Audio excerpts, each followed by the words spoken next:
anybody I've ever heard. I understand that you have a flight to catch and need to leave the committee within 5 minutes, so you're dismissed to leave at your discretion. Thank you, sir, for being here. And with that, I recognize the gentleman from Virginia, Mr. Cline, for 5 minutes. Thank you, Mr. Chairman. I want to thank our witnesses for being here today, including the sheriff, but to Ms. Funder, Ms. Moran, Ms. Nungare, and Ms. Nobles. I've listened to your testimony, and our hearts are with you. It is a difficult task to discuss the loss of your children, and this committee appreciates your presence and recognizes how difficult it truly is. And as to Ms. Nungare, as the father of twin 12-year-old daughters, and my heart was especially touched by your testimony. Thank you.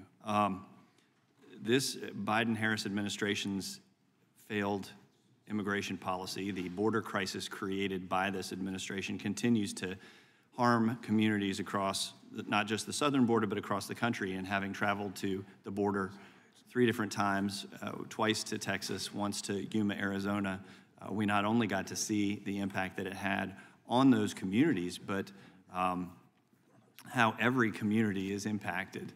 We talked to farmers whose crops were invaded by illegals who were camping in the fields in Yuma.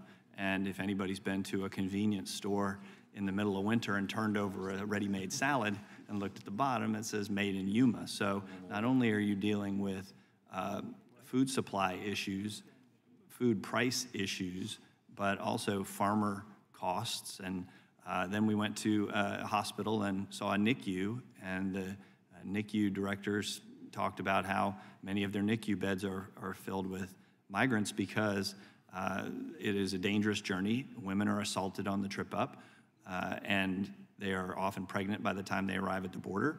They don't have prenatal care. They are often delivering prematurely and have to take up those NICU beds. If you are a citizen of the United States and you're in Yuma, Arizona, and you need a NICU bed, you're traveling to Phoenix, several hours away.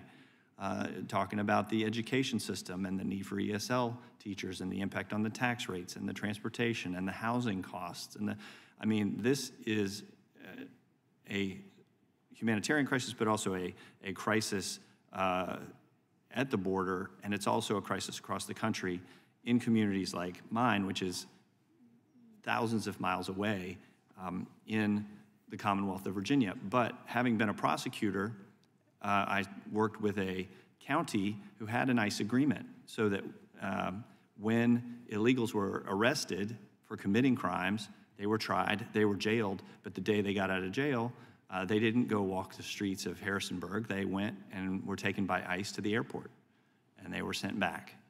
And to any of you who would like to answer, why should everyday Americans care about the border crisis, even if they are thousands of miles away from the southwest border in places like Virginia? Ms. Aguirre? I can tell you that all the people sitting here today didn't choose this path. Tragedy struck them without choice. Alexis had no idea that was going to be the last day she was going to have her daughter, alongside these other mothers.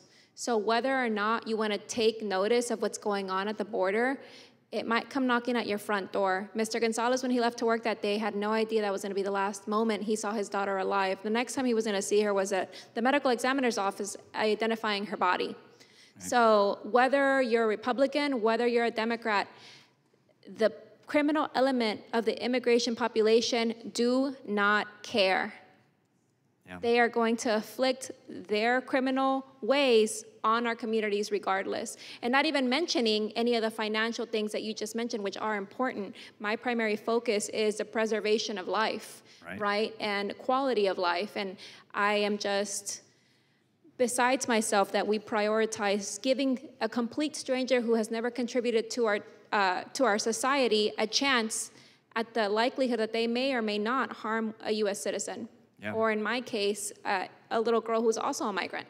And all you have to do, if you're in any part of the country and have a relationship with your law enforcement officers, go talk to them. Because as Sheriff Boudreaux said, even my sheriffs in rural Virginia can tell you when they pull over an unmarked van on the interstate highway and find sex trafficking, human trafficking, minors being abused, that is happening right in our backyard. And so we have a responsibility to protect the citizens of our districts, just as we do to ensure that you can be protected in your homes as well. So with that, Mr. Chairman, I thank you. I thank the witnesses again. I yield back.